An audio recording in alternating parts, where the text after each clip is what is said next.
Okay, I'm really delighted to be here with my good friend Mandy this morning. And I think COVID-19 has brought lots of changes to us as well, because normally we wouldn't be meeting on a Friday morning via Zoom.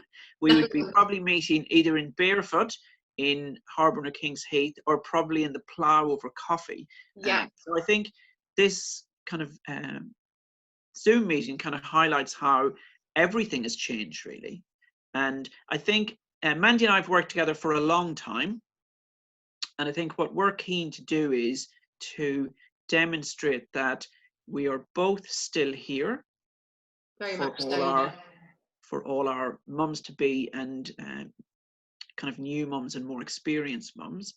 And I'm really delighted that Mandy is going to kind of go through some really useful kind of strategies that will help at this really uncertain time. So just a big thank you to Mandy and Thank for you, your Gerard. patience this morning. We got here eventually. Eventually. The wonders of technology, hey. So do you want to just go through some stuff that you feel would be great? So it's clearly a very different time for mums to be and new mums, and not within anyone's birth plan or maternity leave plan to be stuck at home away from their family and isolated from people that they would really want to be with at this time.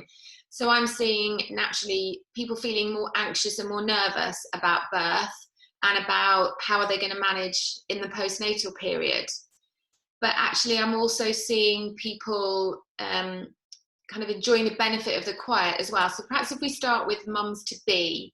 Yeah, that would be great. The biggest issue for mums to be is the worry that they'll be on their own during birth and they won't have their birth partner with them. Or, for example, mums who wanted to have their partner and their mum with them, you can now only have one person. So I just wanted to reassure mums to be that there is no talk about mums having no one with them at all for birth. So you will always be able to have your partner with you at birth. The issue is that birth is quite a short period of time in the big scheme of things. So if you're going in to be induced, then there's a chance that you will spend some time before active labour starts, when you will be in hospital on your own. And then once the baby's born, your partner is not going to be able to stay with you as long as they otherwise would. You know, some mums come home pretty quickly. Some mums, particularly if you have a cesarean, you end up staying for a couple of days. So on the positive side, I'm hearing really good stuff from the hospitals, certainly here in Birmingham, from my mums that have had babies in the last 2 or 3 weeks, that the hospitals are very safe, they're very quiet, the midwives are fantastically supportive. Actually, you're getting more one-on-one care from the nurses because they're not having to manage visitors and its busyness and that general hubbub of hospitals. So if you do have to stay in hospital, please don't worry that you're going to be left and you're not going to have anyone to go to for support or advice, because you are getting fantastic care in the hospitals. And all the feedback I'm receiving is that actually some of my second time mums didn't want to leave hospital once their babies were born because it was so peaceful and so supportive that they felt like they were in a bubble from the world. Right. That's interesting to hear. So those that had had babies number 1 and stayed in hospital have had a much better experience in hospital with baby number 2, because it's just felt like a really safe space to be right now. So please don't worry if you think, I know I'm having a cesarean and I know I'm going to be in for 3 or 4 days. You know, hospital seems to be a great place to be right now. You know, they're very aware of keeping mums who are displaying symptoms away from mums who aren't. So the hospitals themselves are being very safe. In terms of what you can still do to prepare for birth as you always would. You know, we've never been able to control, really, unless you're having a planned cesarean, how our babies are born. It's always been within, you know, our baby and our body's gift, not ours. So that hasn't really changed. You know, you can't just say what day your baby's going to come on. You can't say whether you're going to end up with your water birth. You can't, you know, we just can't control that. So actually, we've never been able to control it. So try not to worry that your baby's birth has been taken out of your control, because it hasn't. Mums who are having planned C-sections and inductions, they're all still happening as it was before. So that hasn't changed. It's really important that you get yourself into the right mindset right now. So you start to think about what you can control rather than worrying about what has been taken out of your control. Yeah, I suppose that's something we discussed ourselves from our perspective Yeah. before we started this. Yeah, so I think initially we all went into this crazy panic of like, oh my God, everything has changed. But actually, not everything has changed. You can still do your pregnancy yoga classes, your hypnobirthing classes. You know, I always say to my mums, talk to your birth partner about positive words you want them to use, affirmations, write down positive affirmations. You know, words are incredibly important. Feeling confident as you step into your baby's birth is one of the best things you can do for yourself, is really believing that you can do it. So read the positive birth stories, seek out positive versions of birth. You know, there's always, like, everyone's really keen to share the not so positive experiences, but there are wonderful birth stories out there. And I've just posted a link from the Positive Birth Company, has a whole section of positive birth stories, inductions, cesareans, vaginal births on their website. So I would just kind of embrace all of that. And if you're going to read anything, just read the good stuff. If you're worried about being on your own, ask your partner to record themselves reading affirmations to you. Record. So I do relaxations at the end of my classes. You know, you can download relaxations, perhaps ask your partner to record those for you as a voice note on your phone, so you can listen back to them when you're in hospital on your own. Familiar words and familiar voices from someone who you love and who loves you help to relax you. They help to create all that oxytocin. So, for example, if you're going in and being induced, you want to be as relaxed as possible for the induction to work as effectively as possible. If you're stressed and anxious, your body's going to feel that, and the induction is going to take longer. You're not going to have your partner with you holding your hand, touching you, massaging you, all that kind of stuff. So think about, how can I generate that feeling of love and support without having them by my side? So it sounds really silly, but perhaps it's, you know, packing in your hospital bag some photographs and when you went on holiday together, or, you know, big occasions that you've been on together. Again, the affirmations, the words that make you feel good. You know, pack some nice food that makes you feel really nice. Basic stuff like, if you've got a Kindle, download stuff onto a Kindle, download films and TV programs onto your laptop. You know, you can take all those things into hospital with you.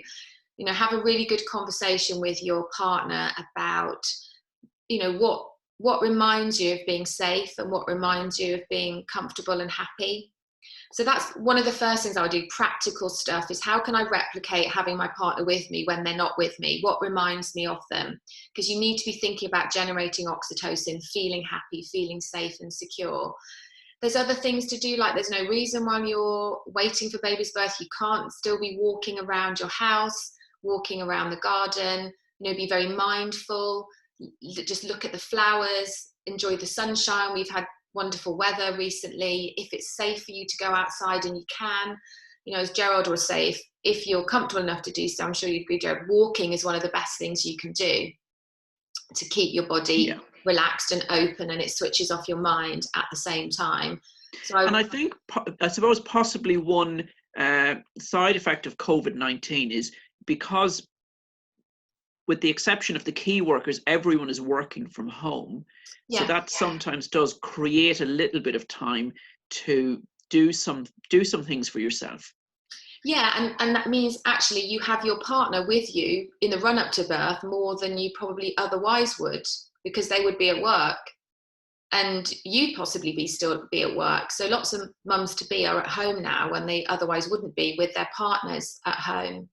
You know, I did a thing last week with my mums and I got them to create a birth board. So, you know, like we do mood boards when we're decorating the kitchen, for example. You do a birth board and you put photographs on that and you write down affirmations and stuff, and you just make a little A4 one and you take that with you, but you create that with your partner. So it has all those memories of doing something together.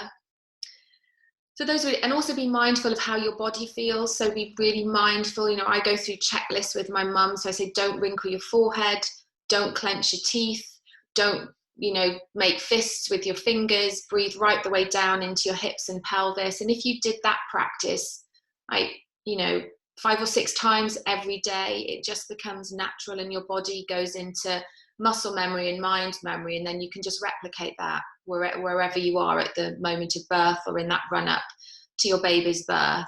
So really my kind of message for mums to be is look at what you can control, not what you can't control. Babies have always come when babies come, really, and that hasn't changed because of this.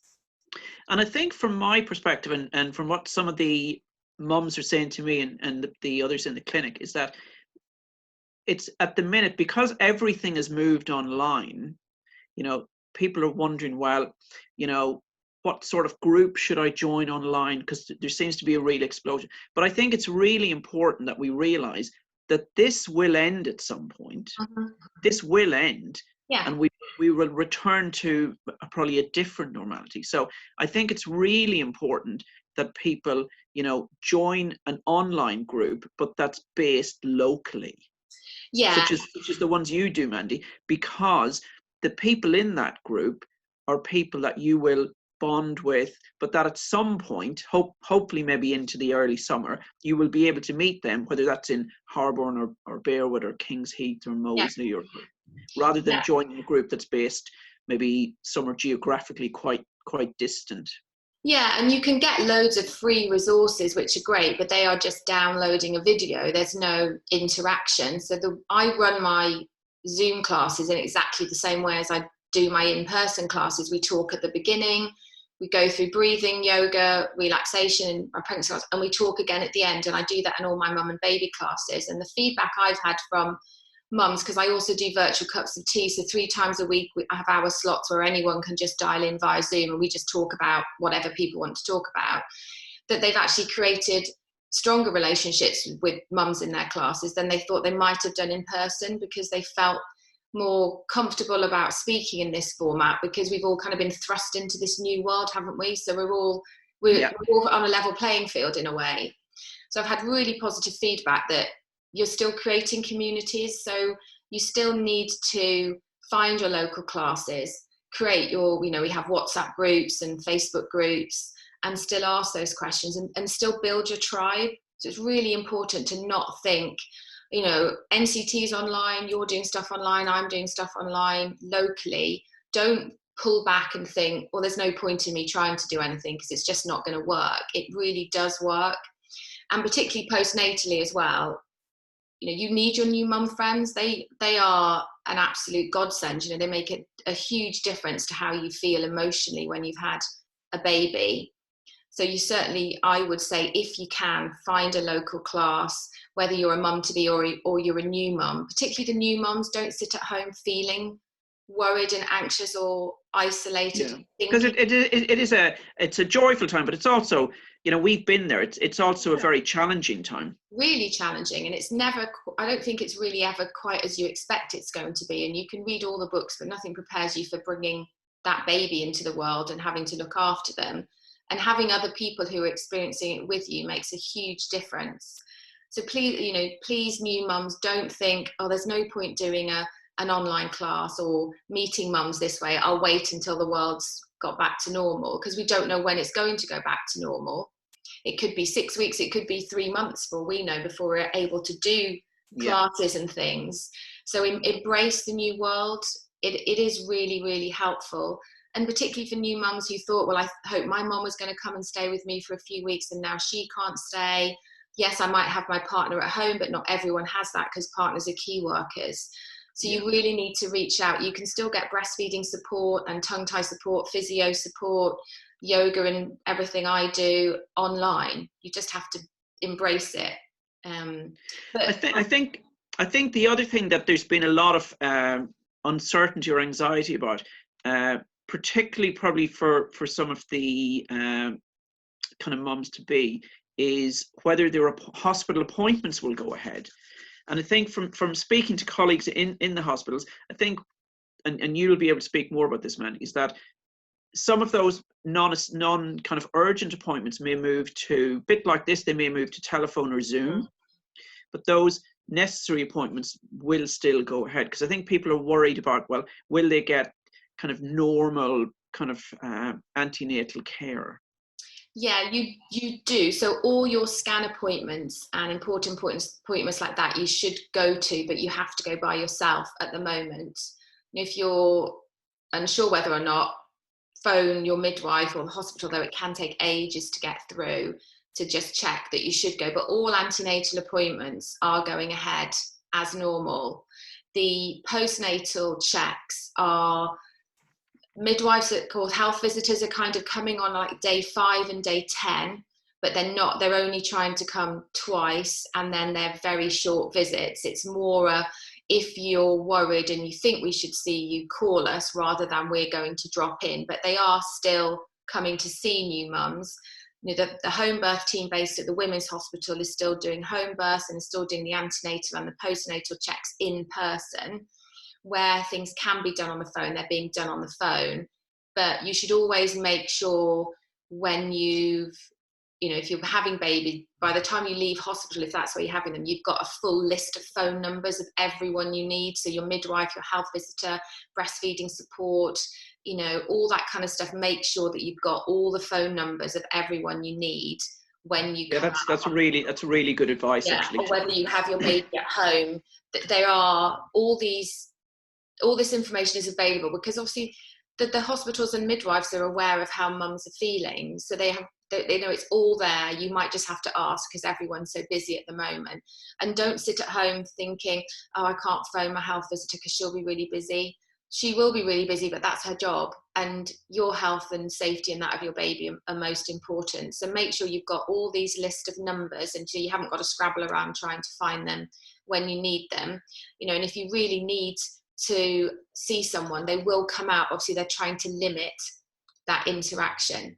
And I've had 6 or 7 mums that have had babies in the last couple of weeks, and they are getting that postnatal care just in a different way. So if you are breastfeeding and you're struggling, you're basically just having to put your boob in a Zoom box for someone to give you that help, but it is still there.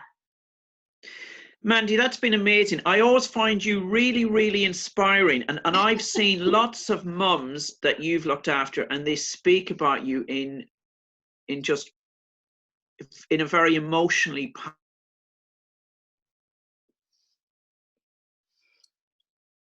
powerful way. Thank you very much. I know you, but where can people find you? Where can people find you online? So my website is blossomyogaandwellbeing.com. So if you just Google Blossom Yoga and Wellbeing, it comes up. And I'm on Facebook again, Blossom Yoga and Wellbeing. And I've got new groups as well. So I've set up new groups for mums to be and mums of very little babies, so that people, if they want to join those groups within Facebook and find information relevant to those stages, they can go directly there. And I'm having weekly cups of tea for pregnant mums to be, and then one where everyone comes together, which is really helpful, trying to create all that support. And all my classes are done via Zoom from the spare bedroom at home, trying to make it look like a yoga studio. In the pre-Zoom world, so obviously I know where you're based, but do you want to just tell us where in the West Midlands you're based? Yeah, so I do my postnatal classes at Barefoot in Harborne, where Gerard's also based, and also at the community hub in Bourneville. And I do pregnancy yoga at Edgbaston Golf Club, which is nice because it's got free parking and a big nice grass outside, and also at Woodbrook, which is in Bourneville. So I teach pregnancy yoga on a Monday and a Tuesday evening. So very kind of Harborne, Moseley, Kings Heath, Bourneville areas, but I have mums coming from all over who can travel really. So yeah, as Gerard knows, helping mums and babies is, well, it means everything to me to make. Yeah, and you're very passionate about it, and you're a brilliant advocate for mums and mums to be to get. Yeah, it's about everyone. The mums looking after themselves. Mandy, I've really enjoyed our virtual cup of tea, or coffee, as it's first thing in the morning. Yeah, so a really big thanks, and I will look forward to catching up again. Yeah, I hope it's helpful. Thanks, Gerard. Yeah, it's been brilliant. Thank you very much. Thank you. Bye.